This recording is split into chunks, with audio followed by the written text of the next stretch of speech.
dripping wet, baby, got me drowning. Got your pussy popping off them perks that you downing. Nookie, how to get in top and bottom while we counting. Custom high tops, Gucci belt, cause we style. Hey, what's going on with everybody, man?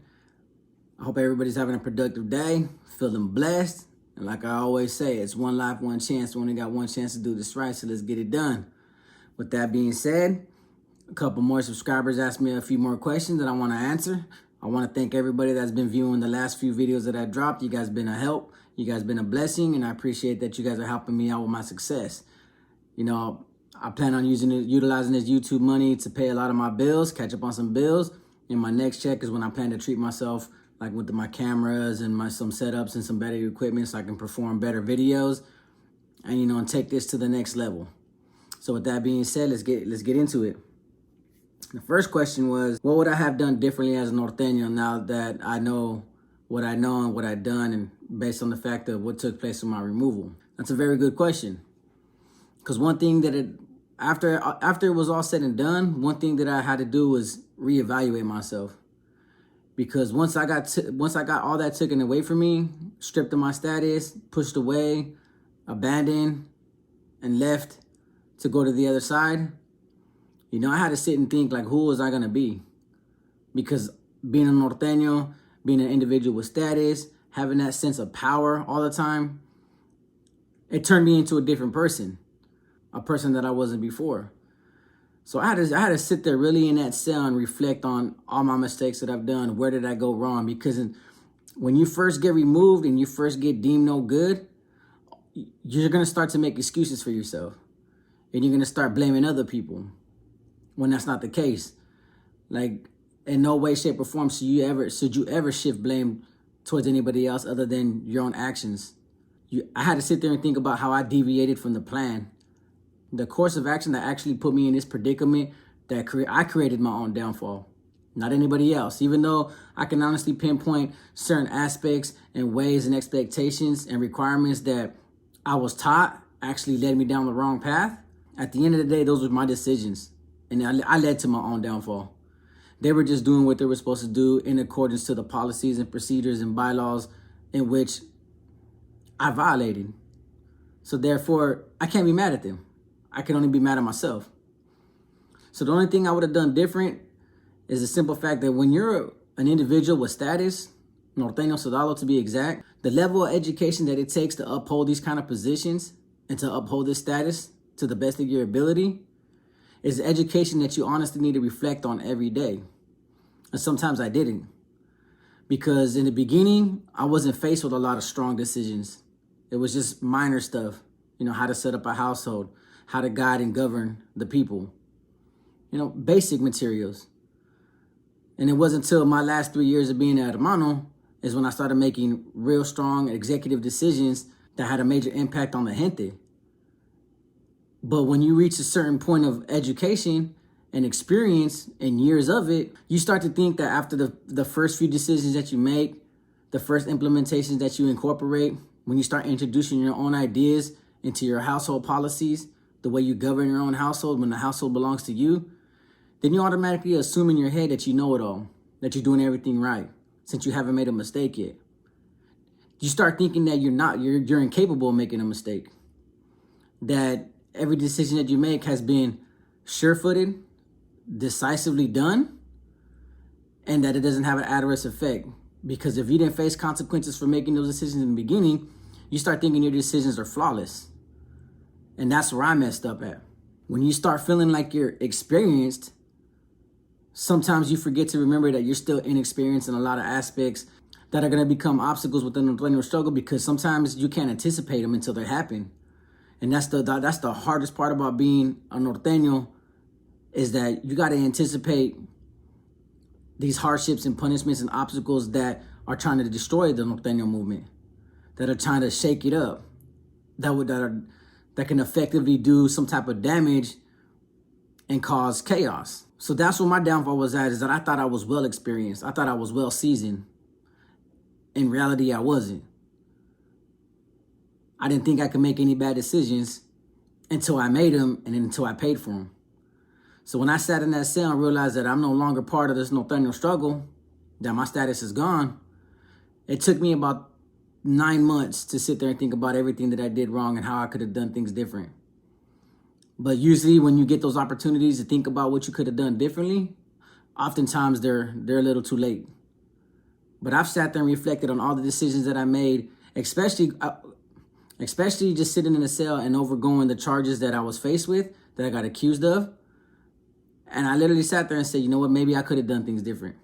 Once you learn things over the years, sometimes you think about a decision that you made 3 years ago, you get confronted with other obstacles and education by different individuals, part of your brotherhood, that done things differently in their lifetime. And it shows that, man, things could have been done differently. But it was just too bad that I made the decisions on sudden impulses. Some of them I made out of just pure emotion. And that's what caused me to lose my status in the first place. Is that I actually got to a point in my mind where I didn't think I could do anything wrong. That I wasn't making a mistake. That I couldn't make a mistake. That I failed to realize that I was still inexperienced with this form of status. That's where I messed up at. And I paid the heavy price for it. And yeah, in the beginning, I first rebelled because all I could think about was like, man, you guys did me wrong after all the money I sent to the C payroll, after how many packages I bought individuals, how many times that I risked my life carrying this weapon, using this weapon, picking up dope from Visit, bringing it in. You start to feel like your sacrifices were meant for nothing. In reality, they contributed to what they were supposed to do. It's just I started becoming selfish, thinking like, well, I don't deserve this. When in reality, all those sacrifices were meant for the greater good, for the betterment of your people, not for your own personal status. And that's where a lot of that blame came from, is because I kept thinking these sacrifices were supposed to keep me in these positions, was to keep me protected, were to keep me from actually being deemed no good. But in reality, nobody's untouchable. And those were my biggest mistakes, was thinking that I was untouchable. Because after a certain amount of years, after getting away with so much stuff, and being around fellow soldados who actually misuse and abuse their authority as a contradiction of the Norteño format, as I started learning, I started thinking it was okay when it wasn't. A lot of us took our status to a whole different level and started changing the meaning of it and applying it in different ways and in different senses, contrary to the Norteño format. So a lot of us are making mistakes. I just ended up burying myself for them. So that's what I would have done differently, is I would have told myself that you're still inexperienced, you still have a lot to learn, and you need to be more open-minded about learning, instead of just walking around thinking that everything you're doing was in accordance, bonds in the format, and that you're getting away with it. That's the things I would make different. I sat in a cell for about 9 months, pending transfer to an SNY yard. I didn't know what to anticipate. But that's the thing about the prison system. You never know what to anticipate. You always got to be mentally prepared for it. You got to learn to think outside the box. One of the 14 leadership traits that they teach you as an hermano is foresight and fortitude. So you got to be able to foresee things before they happen. That way, you know, when they arrive, you know how to combat them and protect the self-interest of yourself and the betterment of the people and the self-interest of the people. But this was something new, because all I've ever been hearing about was the SNY, but I've never been there. So I didn't know what to expect. I rarely even heard rumors about it, other than with the prison administration and IGI trying to scare me, saying, oh, you're about to walk into a hellhole. You're about to walk into a kill zone. Because IGI would always come to my door and tell me, like, man, are you ready? Are you ready? Because everything that you did on the main line, you're going to pay for it over here. And I would just look at the cell door and I would just walk away and go sit back on my bunk like, bro, I ain't got nothing to say to you. Going from GP to the SNY was like learning everything new all over again. It's a totally different environment and it's a totally different program. Things are more loose. Things are more clumsy. Inmates are more careless. So I had to learn to adjust, but I told myself I needed to learn to adjust fast. Because I walked over to the SNY from GP still thinking I was a Norteño, still conducting myself as a Norteño. And automatically, in my first 3 weeks there, conducting myself as a Norteño, everybody seen that I wasn't adjusting properly. So everybody started looking at me like I was different, like I might have been a sleeper. I came over here with some ill intentions. I'm probably still going to start stabbing these individuals thinking they're still PC because I still had an active Norteño mentality. So I learned how to adjust. But one of the 14 leadership traits as a Norteño is adaptability. So I have to learn to adapt to my environments, because as a Norteño, when you're upholding these high COC positions, or you're the authority in charge, or you're the only Norteño that arrives to a new facility and needs to be established, You need to learn to adapt the environment faster than usual so you know how to set it up. So you know how to incorporate the SEME program, which is Norteño Teachings and Training, which I'll break down later on in the video. But in this case, I had to learn how to just go with the flow, learn who was around me, study everybody's habits, study everybody else's program, and just fall in line with everybody else because I didn't know how to approach any situation that came my way. Because these individuals have been here for years, they've already been programming, they already have their set program. And I couldn't infringe on that because I could be putting myself in a predicament where I could be getting stabbed, acting like I was still active, when SNYs are anti-mainline politics, anti-mainline discipline and conduct. They act totally different. And mind you, the end of hostilities came into effect way after my removal. So they first set me up was with a 2-5 that was from Fontana, which was Sinner. So I was already on high alert. I was already on my toes every day. You know, I didn't even want to go to bed before him. I made sure he went to sleep before I went to sleep. I made sure I woke up before he woke up so I can watch him every day until I realized that he was a cool individual. He had his own thing. He was part of his own STG group. Every time he leave the cell, he pretty much left me alone. And I gravitated to the Norteño Riders because of the term, thinking that they were still Norteños, just under a different umbrella, under a different banner. So all I could do was adjust to the individuals who I knew came from the same heritage and background as me. That way I can actually start to feel comfortable. Because anybody coming from the mainline to the SNY, you're going to be uncomfortable for the first few months. Because you don't know what to expect. You don't know how everybody's going to approach you. You don't know everybody's perception about you being that you're freshly from the mainline. You don't know if anybody's walking around with grudges against you that you probably never even met. Or you don't know if anybody's going to challenge you to see where your heart's at. You know, it's a totally different environment that I had to learn to adjust to real fast.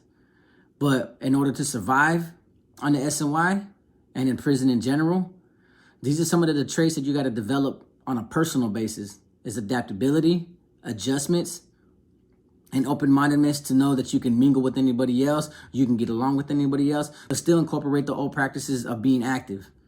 Because like I've always said, you're going to learn a lot on the active side that you can take to the SNY that's going to be helpful in your survival and helpful to your program.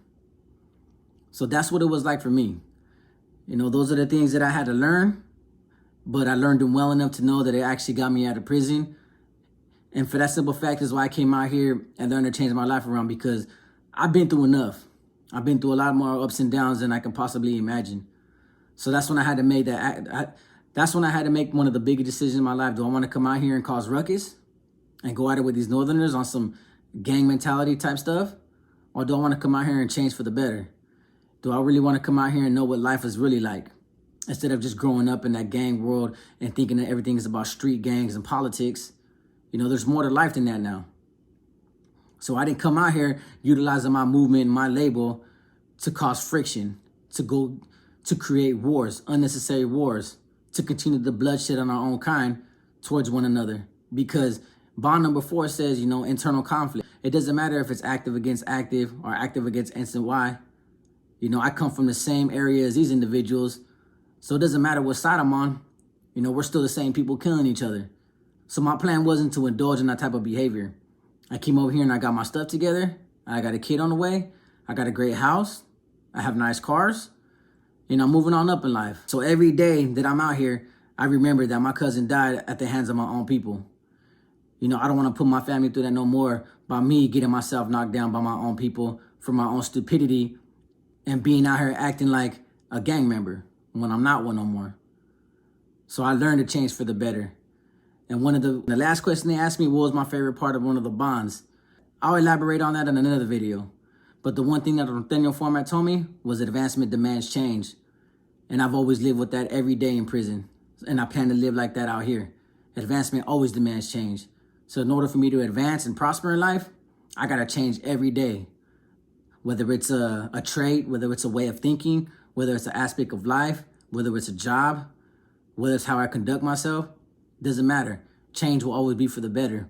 And I practice that every day. I ask myself every day, what is it I need to change and do different so that way I become a better person and have a better life. So with that being said, hit the link in the description. Check out my membership program for YouTube. Thank you guys for your guys' time, and I will be answering more questions pretty soon.